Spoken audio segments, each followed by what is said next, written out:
I'm very excited for what is coming up next for our next panel, Gun Violence, Addressing Impact, Prevention, and Solutions. I would like to invite Congressman Dave Min to the stage. Congressman Min represents California's 47th Congressional District.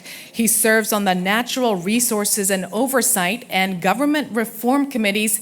Please join me in welcoming Congressman Min to the stage.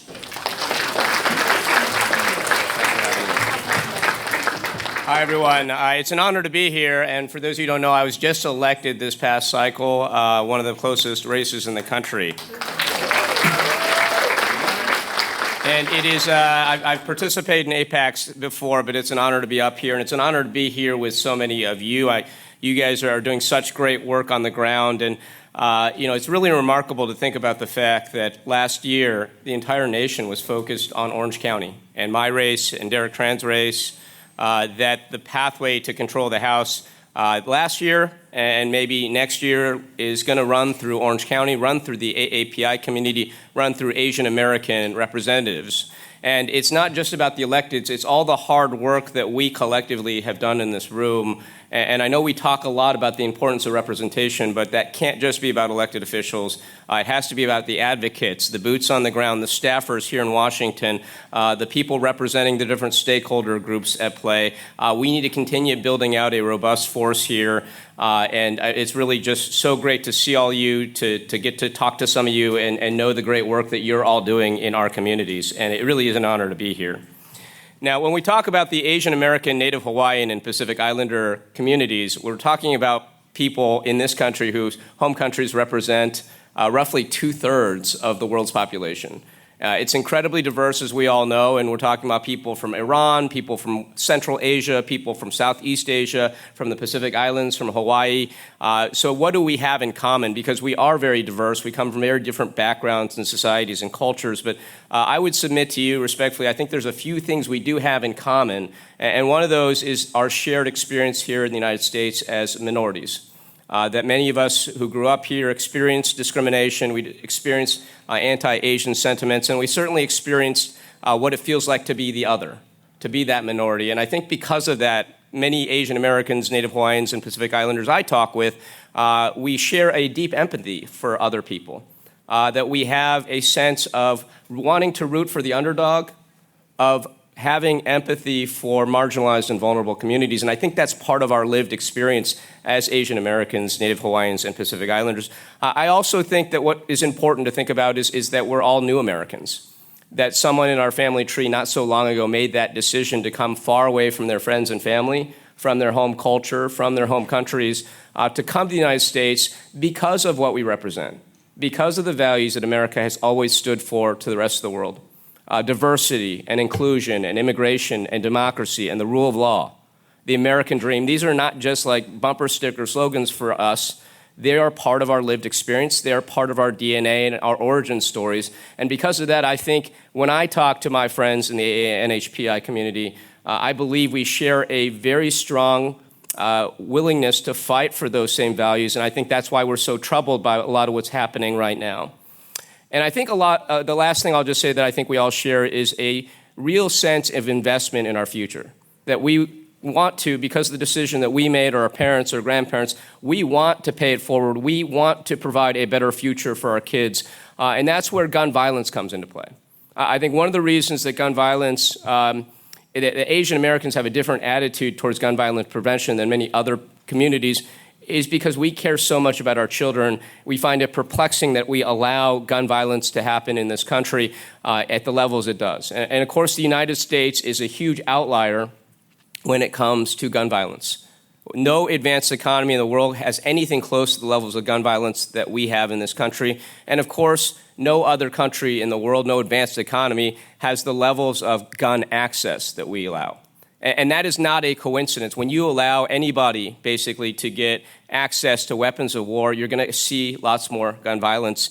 And while the right wing, I know, or the NRA and its allies like to blame gun violence in this country on video games or mental health or too many doors at our schools, Of course, those things all exist in other countries, and no other country experiences the levels of gun violence that we do. It's unique to our country, and I just want to note that this is not acceptable, that we have, I think, unfortunately, relegated gun violence to the back pages of our newspapers, of our news online, unless it's a mass shooting. And even mass shootings these days are not getting the coverage they used to. We're just ignoring the mundanity of, the suicides, the armed robberies, the accidents, the one-on-one murders, the gang violence that just happens every day in this country. We've allowed that to become normalized. And I would just point out that any one of these incidents in any other country would make headlines. And so we have an obligation, I think, to our kids and beyond to keep ringing the alarm bells of gun violence, even though we know that for the next few years we're unlikely to see any serious action to prevent gun violence, that we cannot allow this to be normalized. Now, in California, in my community, we, of course, have experienced the specter of gun violence. We've had a number of mass shootings, even though I represent one of the wealthiest and safest communities in the country, Irvine, Laguna Beach, Newport Beach. You may remember in 2022, we had the mass shooting in Laguna Woods Taiwanese church. That was in my district. And of course, a year later, just to the north of us, we had the mass shooting in Monterey Park on what was supposed to be a joyous occasion, the celebration of Lunar New Year. Just a few days later in California, up north in Half Moon Bay, we had the mass shooting where 5 Asian Americans were murdered with guns. And of course, these are just a few of the myriad of examples of mass shootings and, of course, of gun violence that we see happen in this country over and over and over. And I just want to humanize this, because every time there's somebody who dies, whether it's in a mass shooting, whether it's in a suicide or an accident or a murder, that is someone who is the epicenter of their community, of their family, of their neighbors and friends and family. It's like a neutron bomb goes off every time you have someone killed due to gun violence. And yet we allow this to occur every day in every community across America. There's no place that is safe right now from gun violence. Not our schools, not our workplaces, not our places of worship, not our places of business. And so we have to do all we can to stop it. And so in the state Senate, I took strong action to try to prevent gun violence. Some of you may have seen that we passed a number of bills that I authored, preventing the sale of guns at gun shows at our fairgrounds, first in Orange County, and then on all state property across California. And you may have seen also that just a few weeks ago, the Supreme Court upheld that. They denied the appeal, making that the law of California, making our ban on the sale of guns and ammunition on all state property the law in California. It is settled.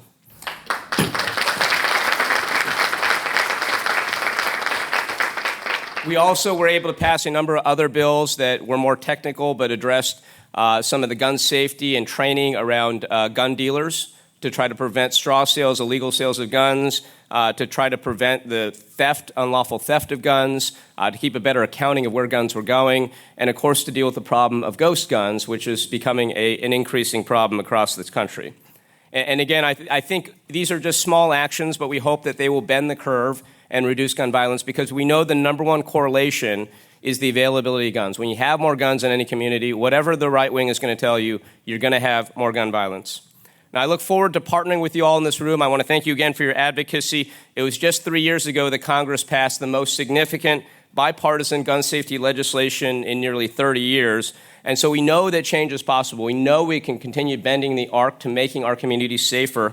And I'll just note that my gun show bill, again, was upheld by a very conservative Supreme Court. So we know action is possible. We know we can make our communities safer. I look forward to partnering with you all, and I look forward to hearing from the next panel on some of the solutions we can think about going forward. So thank you to Everytown, to my colleagues that are going to be on this panel, and thank you to you all again for all you do.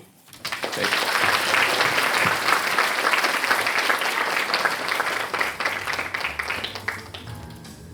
Thank you so much, Congressman Min, for those sobering and important message. We want to dive right into this important panel, Gun Violence, Addressing Impact, Prevention, and Solutions. We're going to be exploring the impacts of gun violence on communities across the U.S., including AA and NHPI individuals and families. The conversation will highlight practical, trauma-informed approaches to building safer, more compassionate communities. Our moderator for this panel is Kathy Tang. Kathy is the Director of Government Affairs Midwest at Everytown for Gun Safety, the largest gun violence prevention organization in the country. Born and raised in Atlanta, Georgia, she worked with the American Federation of Teachers in Detroit as a staff labor organizer prior to joining Everytown. Please welcome Kathy and the panelists to the stage. Good morning, everyone. Thank you to Congressman Min for the remarks and for reminding us as to why we are here today. My name is Catherine Tang. I am the Director of Government Affairs for the Midwest region at Everytown for Gun Safety. I will say, as a Chinese American woman and someone who has worked in public policy and specifically public safety policy for years, it is deeply meaningful to me, both personally and professionally, to be here with you all today. Gun violence, I think, is something that often is thought about as something that happens somewhere else or to someone else. But unfortunately, we know that's not true, especially given the rise in anti-Asian hate-fueled violence in recent years, the growing response to it, which has been sort of seeing an increase in first-time gun owners amongst the API community, and then the sobering reality and the real devastating impacts of firearm suicide that we're seeing on our youth and our veterans. And so we're going to have that conversation. I think it's a conversation that doesn't often happen on the national level, particularly as it pertains to our community. And so we're going to bring that conversation home today. We have a wonderful set of panelists with us today. I'm going to start with Councilwoman Julie Wan from New York City of the 26th District, Monisha Henley, Senior Vice President of Government Affairs for Everytown for Gun Safety, Varun Nakor, the Executive Director of the API Victory Alliance, and Grace Varghese, our Students Demand Action for Gun Sense in America student organizer. I'm going to get us started today, and we'll do a quick round robin. I'd love for everyone to introduce themselves and remind us as to what brought you to this work. Councilwoman, we'll start with you. Thank you so much. Good morning, everybody. You guys still awake?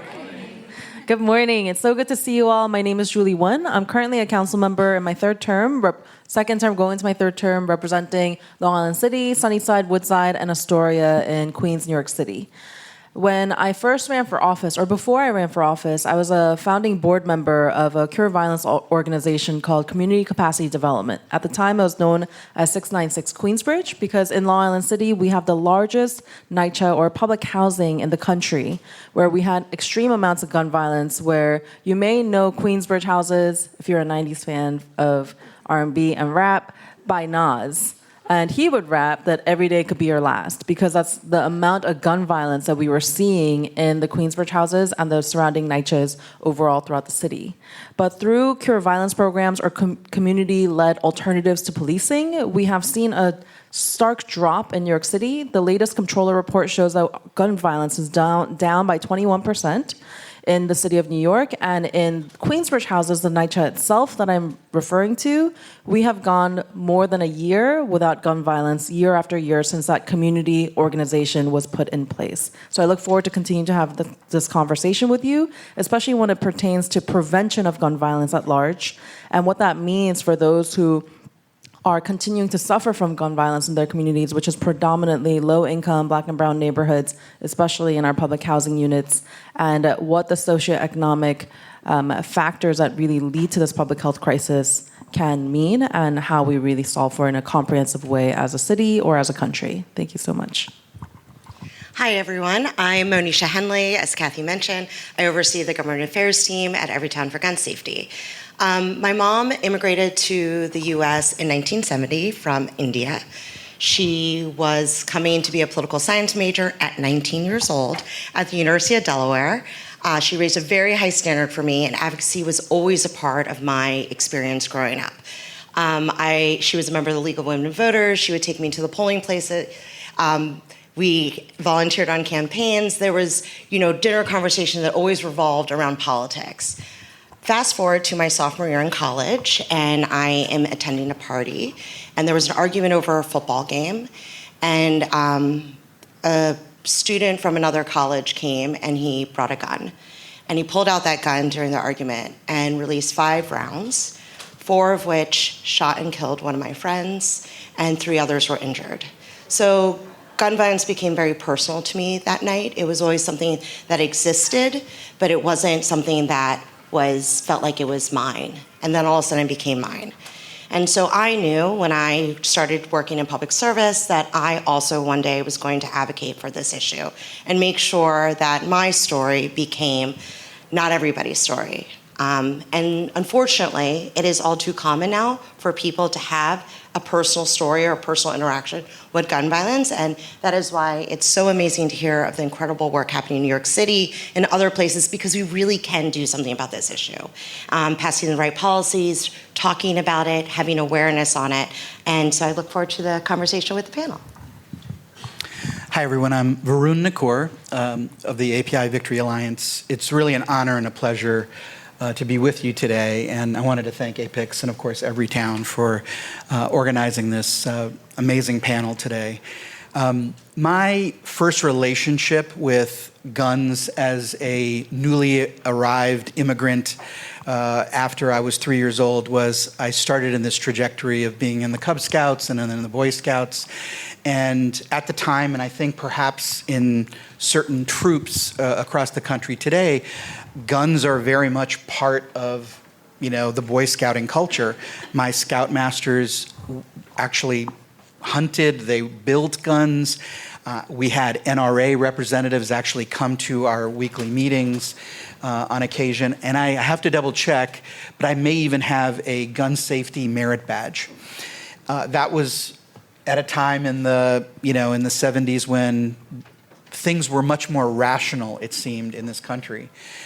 Flash forward, I had a career, in politics and public policy, and what we noticed after right around the 2020 election was, we saw massive demographic changes. The youth voting bloc became the largest voting bloc in the country. It is still growing.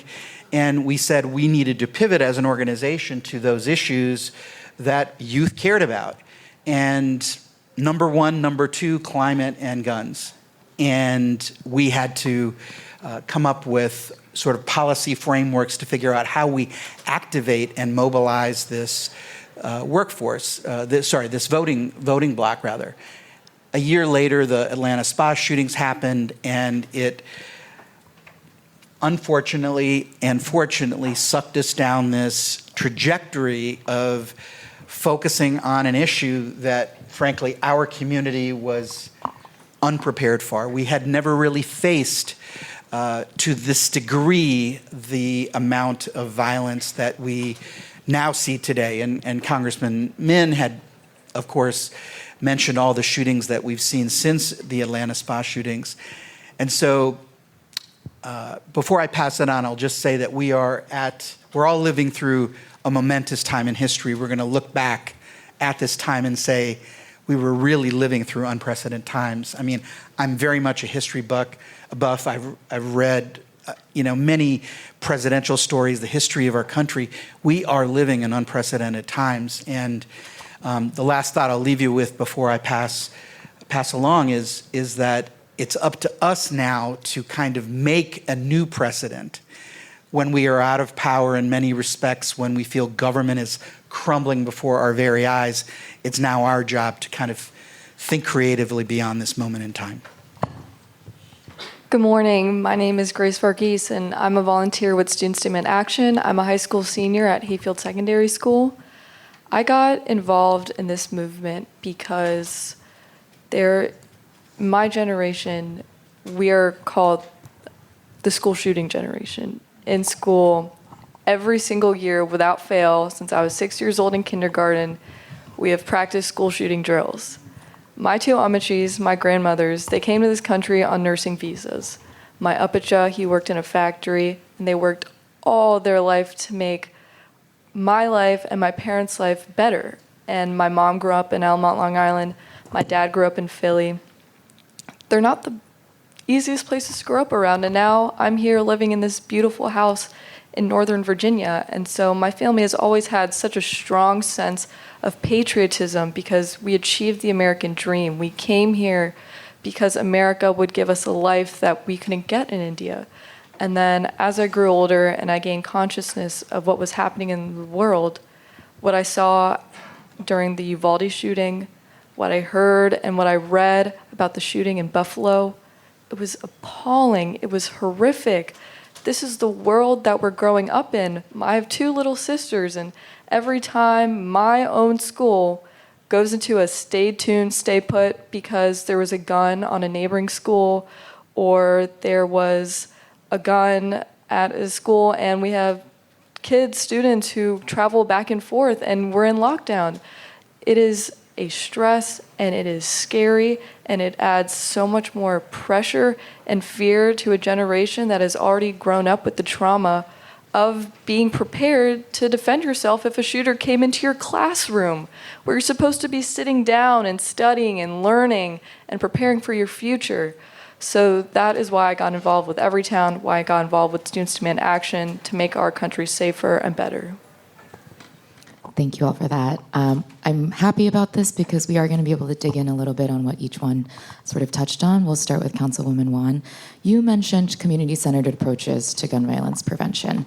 To dig in a little bit more, we have unfortunately seen an increase in violence against the AAPI community, both nationally and specifically in New York City. How has New York City and how has your borough handled this increase in violence? And I will also flag this as sort of a two-pronged question, right? We know that funding for local community violence intervention groups is critical in the city, especially after recent funding cuts at the Department of Justice. What are some local-based solutions that you've seen work and can be either duplicated across the country or can help make up for some of the funding gaps that we're seeing?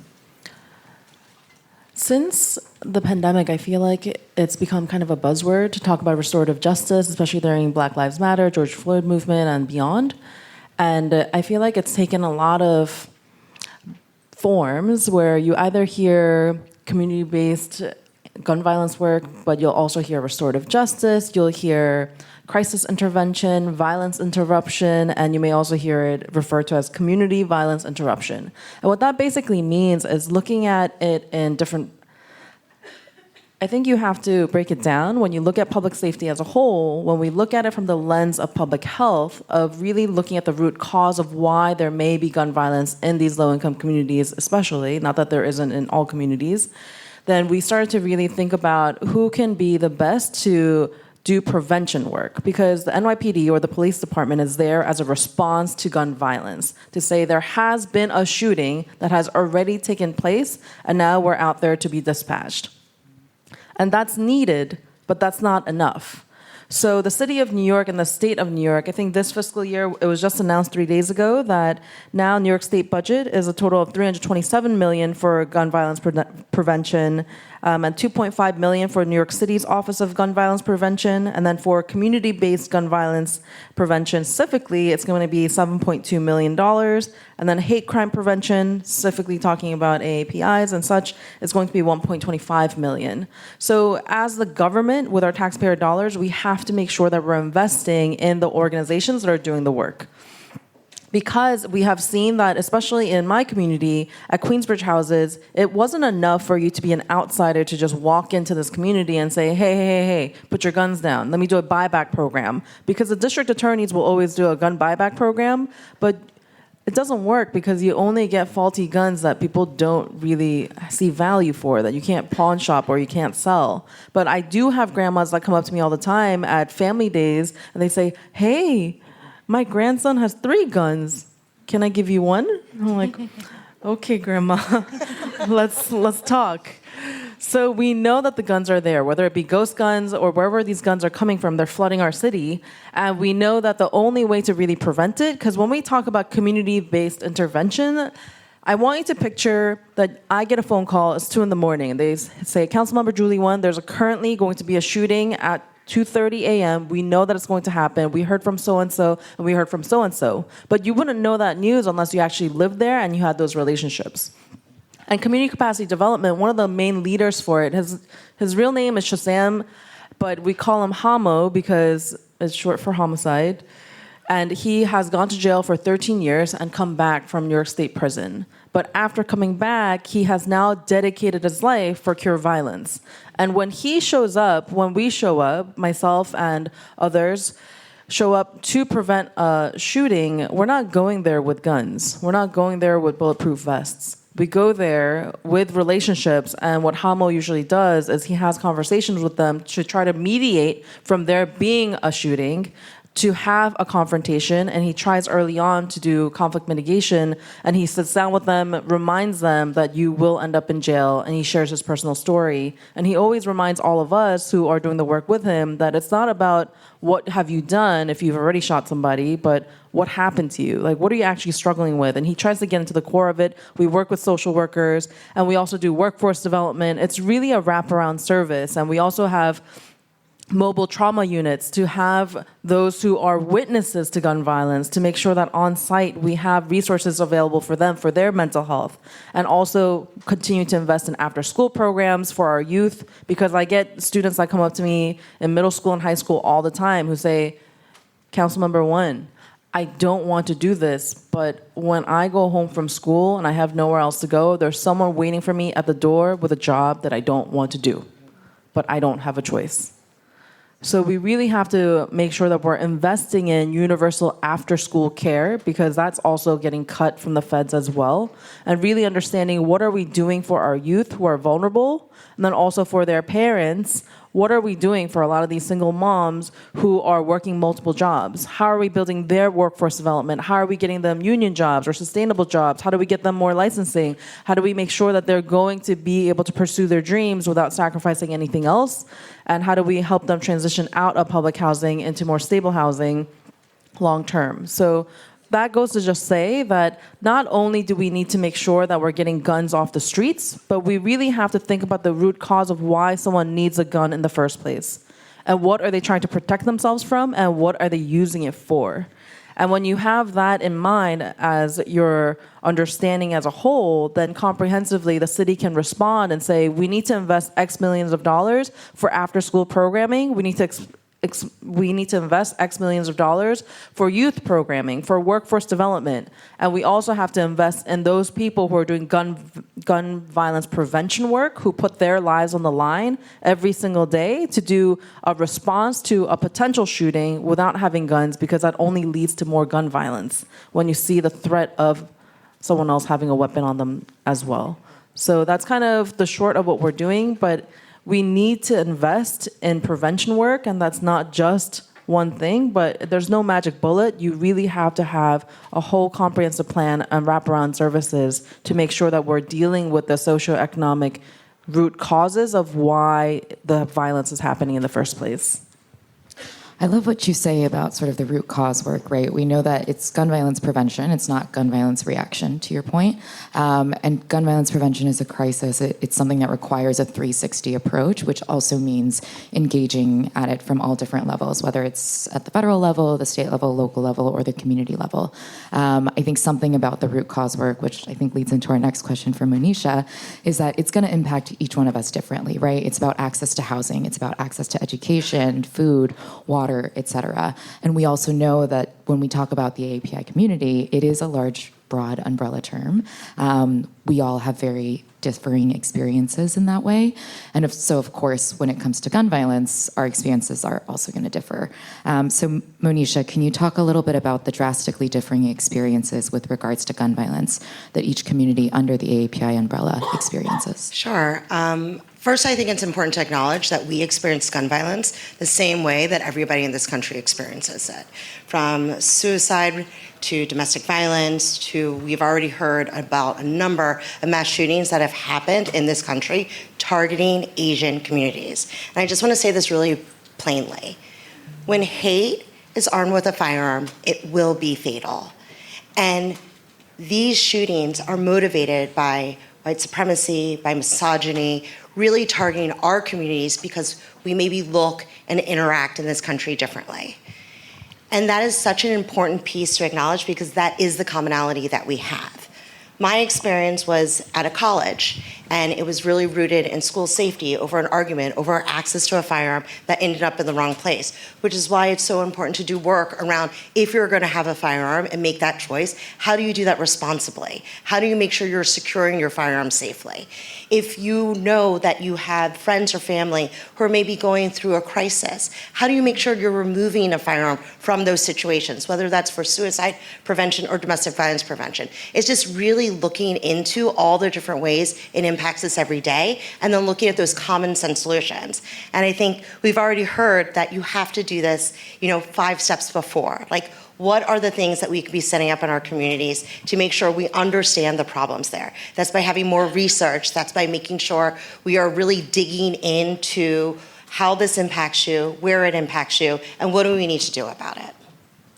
Thank you, Monisha. And to Varun, we've seen an increase in firearm purchases amongst Asian American communities, especially after the increase in anti-Asian and hate-motivated violence that Monisha sort of referenced during the pandemic. How could advocates and policymakers approach this shift to ensure that responsible firearm ownership, while centering community safety and keeping guns out of the hands of dangerous individuals, is something that, one, is talked about, and how do we actually enforce it? I think it's a great question, and I ponder the answer. I'm not sure anybody really has a true answer for it, other than we need to lift up these types of conversations about gun ownership and make it commonplace. We need to look at the source of why people are purchasing guns and acknowledge that people will purchase guns, as much as we all know the detrimental effects of having a gun in the home. We need to acknowledge that people will have guns in the home. So we need to very, very much encourage, safe storage, proper training, conversations about, keeping guns away from kids. But I think, honestly, we really need to call a spade here. What is centrally driving the ownership of guns in this country, and with specific relation to APIs, is the marketing, the direct marketing by groups like the NSSF and the NRA. They have seen our community as a captive audience. They see us with higher than average net worth. They saw gun sales decline in the first Trump years, and they said, we are a community living in fear. That same fear that was ratcheted up. And so we need to recognize that and throw that in the conversation, while also having conversations about we cannot stop people from purchasing guns. So if they are going to do it, we need to encourage responsible and, training and safety and that sort of thing. But, I think we can't brush over that we're being marketed to, and we're being taken advantage of, and our fears are being exploited, and that needs to be thrown into this larger mix of conversation as well. Thank you, Varun. And I think that brings up sort of an interesting point, right? That these two things are not mutually exclusive, that the fear that we sort of experience as a community is real, and we can hold space for that. And that also there is an industry that is preying on that fear, and that is hoping that that fear becomes a reality so that we can continue to purchase firearms that are being marketed to us.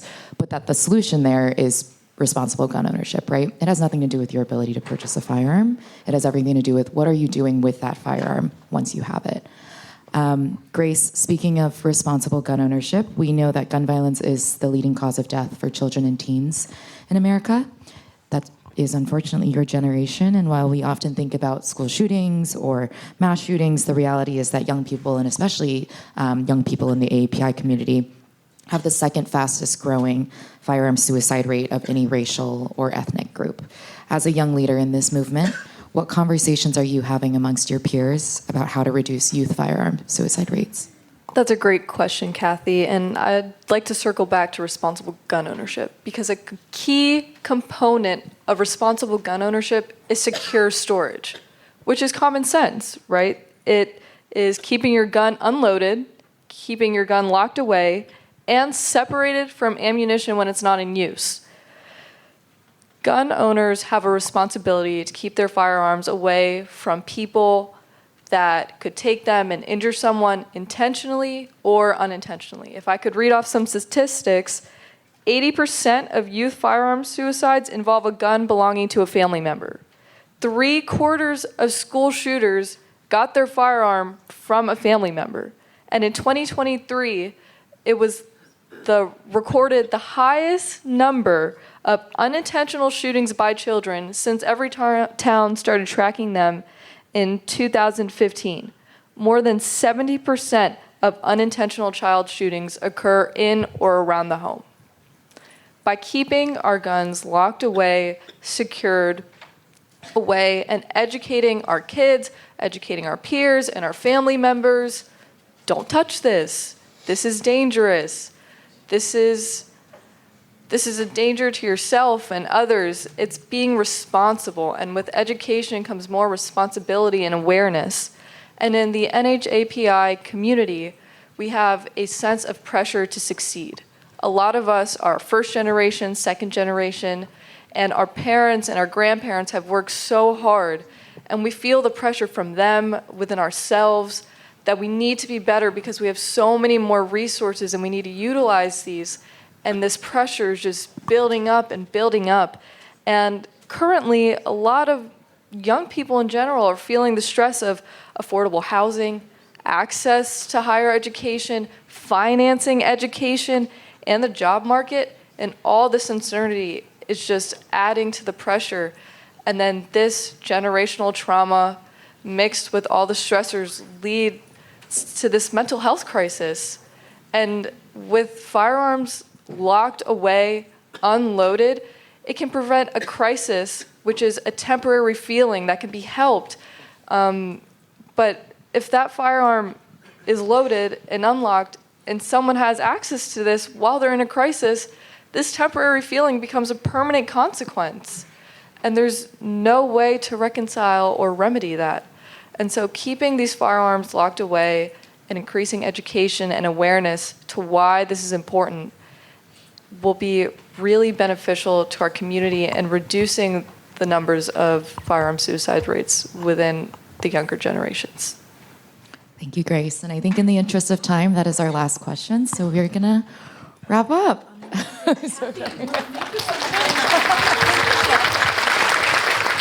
We give a round of applause not just to the panelists and Kathy, but Grace. My gosh, high school senior, come on.